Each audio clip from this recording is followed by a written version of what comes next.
L'album de bande dessinée que j'ai lu et que je vous recommande pour ce mois de mai s'intitule Terre rebelle, le voyage zapatiste en Europe. C'est de Lisa Lugrin et c'est publié aux éditions Futuropolis.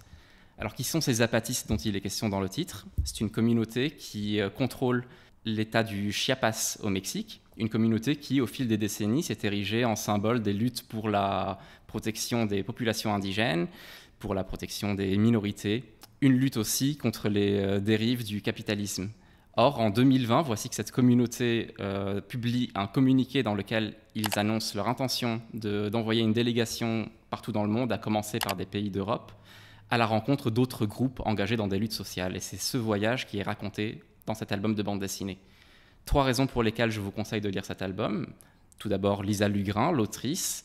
Elle fait partie de ces Européens qui ont accueilli la délégation zapatiste lorsqu'ils sont arrivés. Elle a donc vécu cette histoire de l'intérieur, et c'est de l'intérieur qu'elle la raconte. Le ton de cet album aussi, qui est réjouissant parce qu'il est divers. C'est un album très informatif, qui s'occupe de questions très terre-à-terre, et qui pourtant, tout au fil de l'album, a également un ton lyrique et poétique et plein d'espoir. Le dessin de Lisa Lugrin, enfin, un dessin qui est très adapté à la forte pagination de l'album, puisque c'est un récit qui s'étend sur plus de 250 pages, mais qui ne lâche rien à la beauté. Je pense notamment à certaines scènes dans lesquelles la délégation zapatiste en direction de l'Europe est représentée sous la forme d'une montagne toute pleine de végétation en marche sur l'océan. Et pour toutes ces raisons, je vous conseille la lecture de cet album.